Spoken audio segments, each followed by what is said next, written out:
Alright, so welcome once again to another lesson on set associative mapping in cache memory, right? So today I'll be explaining set associative mapping, which is an important technique used in cache memory design. So we'll be delving into the concepts of set associative mapping. We'll be looking at how it works. We are going to take an example, and then we are going to look at the advantages and disadvantages of the set associative mapping. Now, this mapping technique actually combines the simplicity of the direct mapping and the flexibility of the fully associative mapping, giving us a powerful balance between speed and efficiency. Right, so without wasting much time, let's delve right into it. So what is set associative mapping? Now, set associative mapping is a hybrid cache mapping technique, where in this approach the cache is divided into sets, and each set contains a fixed number of cache lines, right? Typically 2, 4, or 8 lines. Now these are referred to the two-way, four-way, or eight-way set associative caches. Now a memory block maps to a specific set, like like in the direct mapping, but within that set the block can be placed in any cache line. So remember the direct mapping, each block is mapped to a specific cache line, right? So in the set associative mapping to memory block maps to a specific set, just like the direct mapping, but within the set the block can then be placed into any cache line, similar to the fully associative mapping. So we can see the combination of both here. So this structure allows for reduced conflict and better cache utilization. Now, here's how the set associative mapping operates. So the main memory is divided into blocks of equal size. The cache is divided into sets. So each set contains a fixed number of lines. For instance, 4 lines in four-way set associative cache. Now each memory block maps to a set using a simple formula, which is the set number is equals to the block number modulo the number of sets. Right. So within a set, the block can go into any of the lines, right? And only the lines in that set are searched for a match. Now let's look at the breakdown of the memory address. So the memory address is divided into three parts. That's the tag part, the index part, and the offset part. So the tag identifies the specific block, the index identifies the set, and the offset selects the bytes within the block. Alright. So when the CPU requests data, the following happens, right? So it extracts the index from the memory address to identify the set. After that, it compares the tag from the address with the tags of all lines within that set. Now, if there's a tag match, that's a cache hit, and the data is retrieved using the offset. Now, if there's no match, that's a cache miss, and the block is fetched from main memory and placed into a line in the set. If all lines are full, then a replacement policy like the least recently used decides which block to evict. So let's look at how a memory address is divided in this mapping using an example setup. Right, so let's take a cache size of 4 kilobytes, a block size of 32 bytes, and a cache line and a main memory size of 64 kilobytes. Right, so in order to get a cache line, we divide the cache size by the block size, which is also equal to the line size, so giving us 4096 divided by 32, which is 128 lines.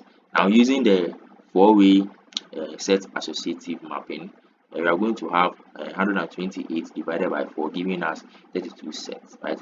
And the main memory size, which is 64 kilobytes, which can also be written as 2 to the power 16 bytes, gives us a 16-bit address.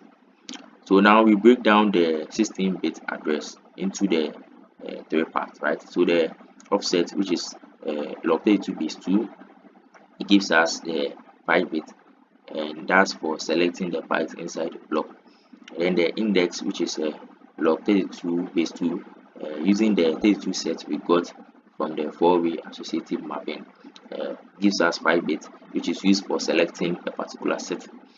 And then the remaining bit, which is the 6-bit, becomes the tag bit.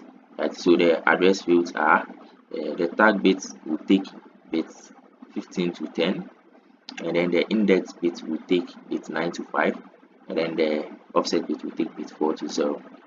We all know that the memory address is usually numbered from 0 to 15, so that is how the address fields are arranged.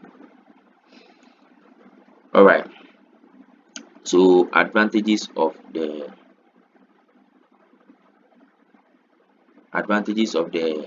set associative mapping. So set associative mapping has several advantages, right? It reduces conflict compared to direct mapping because each block has multiple possible locations. Also, it is less complex than fully associative mapping since we only search for a set, or we only search a set, not the entire cache.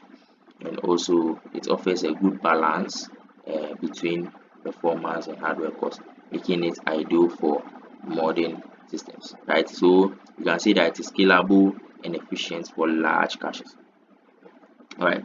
However, it also has some drawbacks where the hardware is more complex than direct mapping since it needs to search multiple lines per set, right? It's slightly slower than direct mapping because it checks multiple tags, and also replacement policies like the LRU adds, overhead for managing data within a set. Right, so let's walk through a real example. So assume we have a main memory of 64 kilobytes, a cache size of 4 kilobytes, a block size of 32 bytes. Right, our cache lines will be cache size divided by the block size, giving us a 1 to 8. And using our four-way associativity, we're going to have 1 to 8 divided by 4, giving us 32 set. Right, so our offset tag obviously will be 5 bits. Our index will be 5 bits, and our tag will be 6 bits, right? So if the CPU accesses address, let's say 0x123, let's break it down. So since the tag bit is 6 bits, we are going to have the 000100, right? And then our index bit, which is the 9 bits 9 to 5, gives us the set number, which in this case is actually set 17, and then the offset, which is 5 bits, starts from bit 4 to 0, which is the 10100, right? Now if another address like the 0x2234 also maps to the same set, unlike in direct mapping where they will conflict, both can coexist in different lines of the same set. So thanks to the four-way associativity. So this demonstrates how set associative mapping reduces thrashing and improves efficiency. Right, so set associative mapping offers the best of both worlds. It reduces the limitations of direct mapping and avoids the complexity of fully associative mapping. Now, by organizing the cache into sets and allowing flexible placement within a set, it improves the cache hit rate while keeping the hardware cost manageable. The example clearly showed how two addresses that conflicted in direct mapping can be stored side by side in set associative cache, improving the performance. Right. Thank you.